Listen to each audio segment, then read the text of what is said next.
Hello, everyone, and welcome to Love to Create. I am your host, Rahman Jamal. This show is created for creatives to come on and tell about their stories.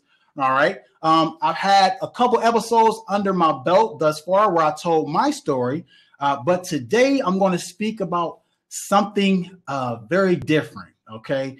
If you've been listening to the news lately, I know that sad news hit us today that Tupac's mother passed away today. Okay. And I just want to, say, rest in peace to her and actually speak a little bit about her life. Okay. And as we know, Tupac was a very, very creative individual. Okay. Very creative. And this show being named Love to Create, I think that it's only right to speak about this because this is a tragedy to us that happened today. Okay. So I picked out a few things, that I saw on CNN to speak about. And, it mentioned that she, kept her son's music alive. And I know that they're working on, I believe it's a biopic on his life and whatnot. Okay. And she found it. This was around 96. And this was after Tupac had got, murdered and whatnot. She found it, I believe it's pronounced Amaru Entertainment. And that was to keep her son's music alive. Okay. Like I just said. And another thing that she did, because she was into, I don't really want to talk about the bad things, but just know that there were bad things in her life that took place that caused her to want to do something good. Okay. So that's why she created this, the thing for the students for the arts. And what she said was arts can save children no matter what's going on in their homes. And she said, I wasn't available to do the right things for her son. OK, and that was, back in the day. And if not for arts, my child would have been lost, is what she said. OK, and she provided the majority of the money to begin the $4 million first phase of the Art Center. Okay, so she put up $4 million to create the first phase of the Art Center, and it was called the Tupac Amaru Shakur Foundation. Okay, and there they hosted poetry, theater camps for youngsters in the Atlanta area. Okay, she said that she learned that I can't save the world, but I can help a child at a time, she said, pointing out that her new life of philanthropy wouldn't have been possible without the influence of her legendary son. God created a miracle with his spirit. I'm all right with that.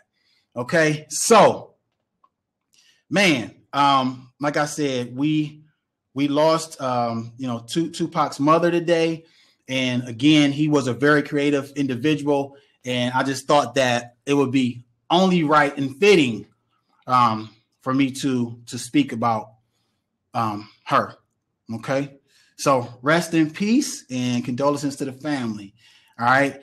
This Blab here, man, it's it's going to be a sad one because, again, like I said, I didn't know exactly what I was going to do today. But when that happened, I decided, yes, I do need to speak on that.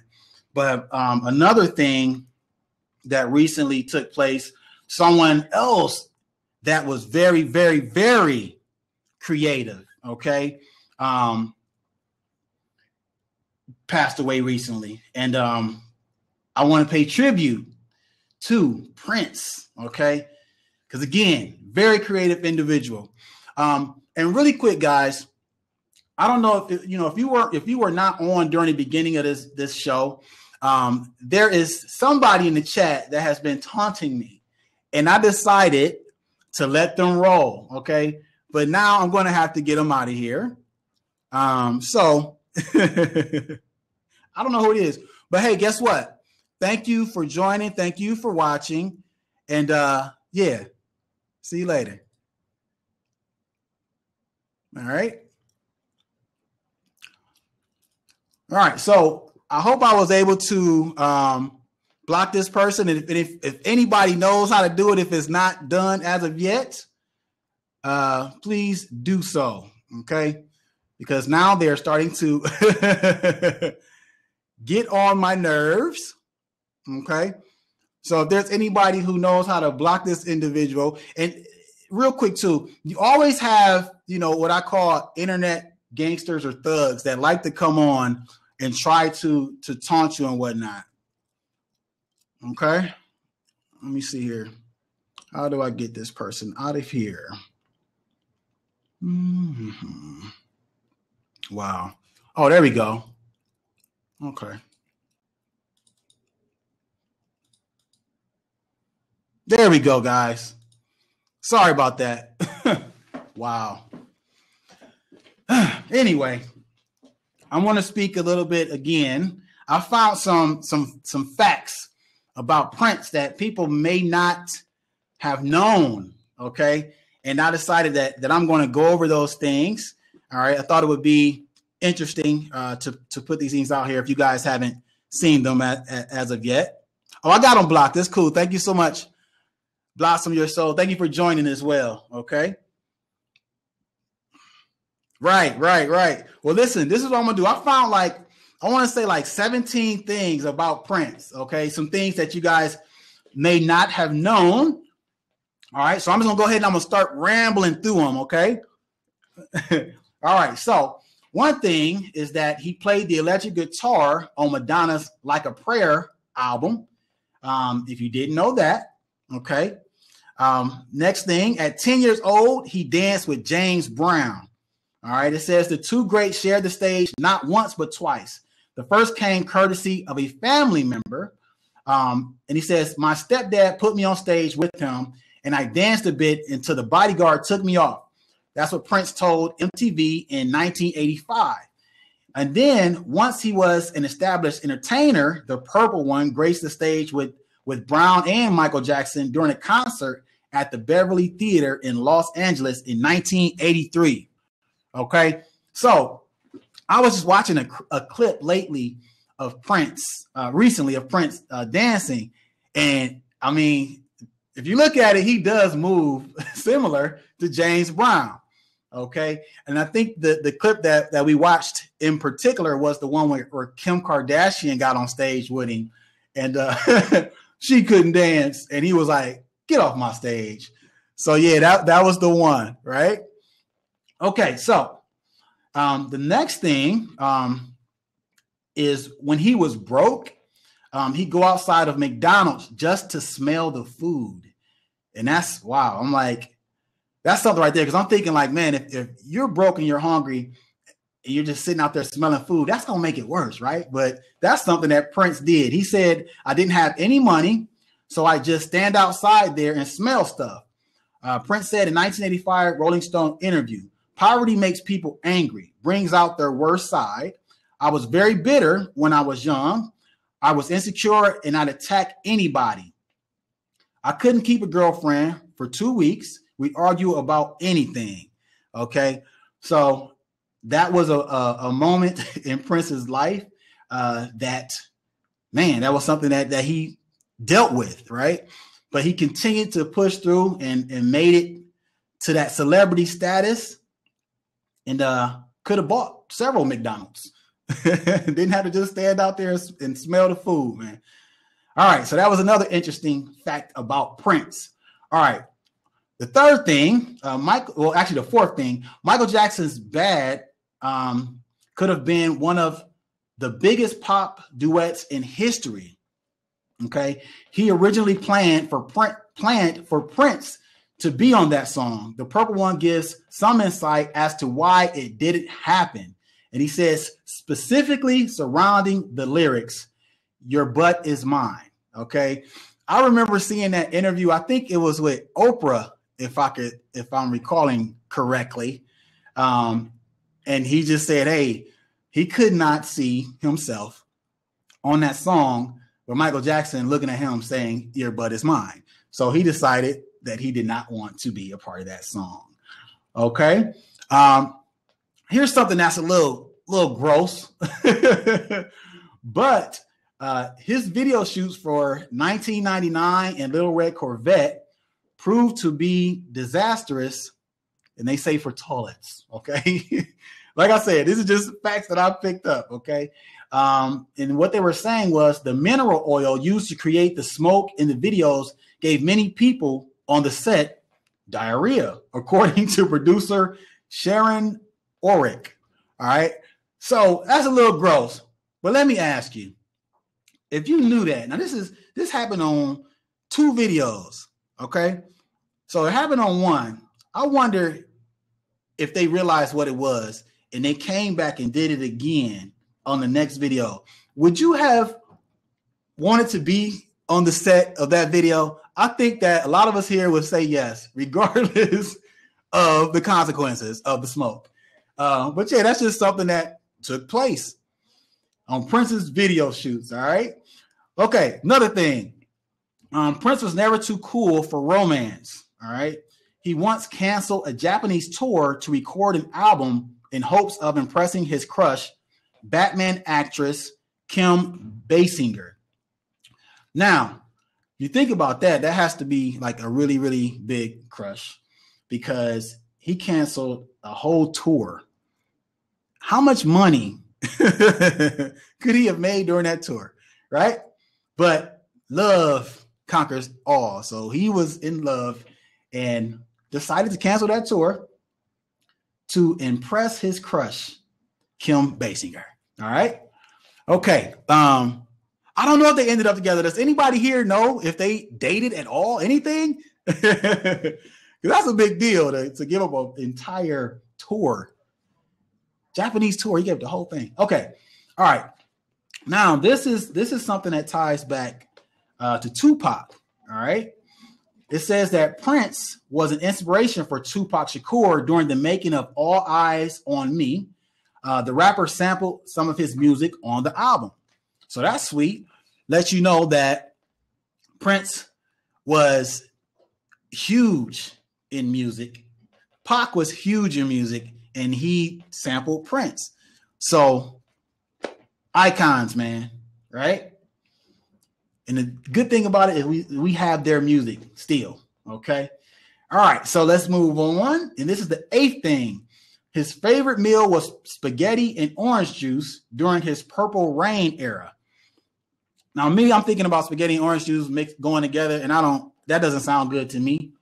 I don't know about you guys, but spaghetti and orange juice, I don't think that would really mix. All right. And this is something that was very, very interesting to me.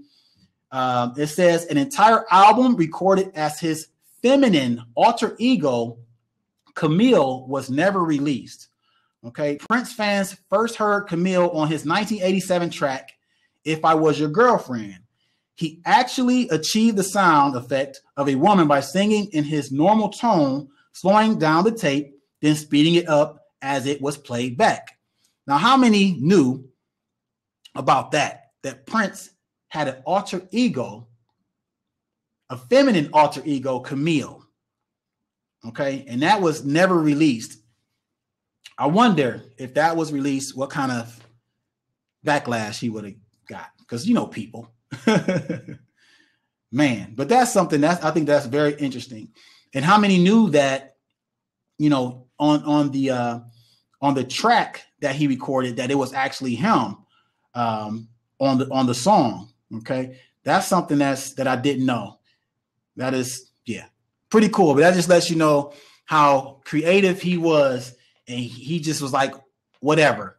If it's something that I want to do, I'm going to do it. All right. So don't never let nobody stop you from doing what you want to do. All right. Another thing, he originally asked Stevie Nicks of acclaimed rock group Fleetwood Mac to write the lyrics to Purple Rain.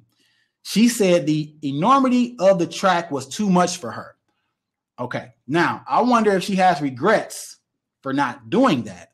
And from what I'm getting by her saying the enormity of the track was too much for her, I'm thinking she's meaning like all of the instrumentation, like the track was too big, like she possibly couldn't come up with words because of, you know, how he put the track together. But again, Purple Rain was huge, and it could have been a payday for her.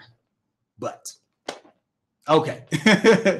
All right. And do you guys remember the Chappelle Show? Okay. It says that famous Chappelle Show sketch was inspired by Prince's actual talent as a basketball player. He played for one of Minnesota's best high school teams. All right. And if you guys remember that skit, it was very entertaining. It was hilarious. It it showed that Prince beat, I think it was Eddie Murphy's brother and his friends. And Prince and his friends beat Eddie Murphy's brother and his friends. And afterwards, he made them pancakes. Okay. So that was, again, hilarious. All right. Okay. Now this one says the force is undeniably with Prince. If you didn't know, he performed at George Lucas's wedding. That's huge right there. Okay. Another thing that shocked me is that Prince never listened to his old albums. And his remark to that was, I make a statement, then move on to the next. And that's what he said to Rolling Stone. All right. Okay. Next thing. The entertainer almost gave Kiss, the group Kiss, a song he penned to a band named Maserati. And what he said to them is, it's too good for you guys. Okay. As the reason for keeping it for himself. Now that right there is gangster. No, by him, you know, telling Kiss, because, you know, Kiss is huge, right? And he wrote a song, was going to give it to them and said that it's too good for them and kept it for himself. All right. Okay. Let's see here. Where are we at? Okay. NBA player Carlos Boozer was actually Prince's landlord in 2006. All right. And this is pretty funny right here.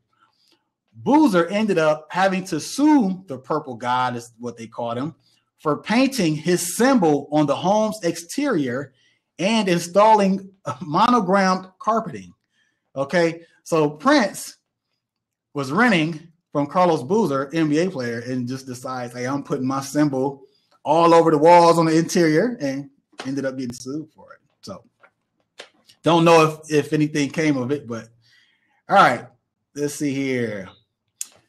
Another interesting fact, Prince is part of the reason, the parental advisory sticker is found on some albums.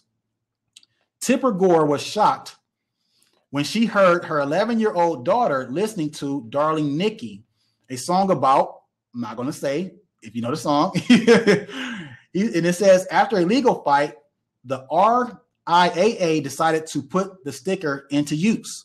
All right. So that explicit lyrics sticker, Prince played a big part in that. All right. This is the last fact about Prince. Funk Machine was the first song he ever wrote at 7 while playing on his father's piano. So at 7 years old, Prince wrote his first song. Creative, man. All right, guys. So that was my story on Prince. And what I want to say is, it made me think about, you know, what I'm doing now and, you know, the shows that I've done.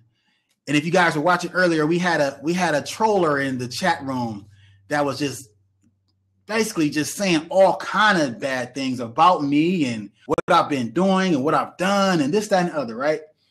But it makes me think about, like I said, all these shows that I've done since 2010, 2011, and I'm thinking about my kids and whatnot, and them being able to have my body of work, what I've done over the years, right?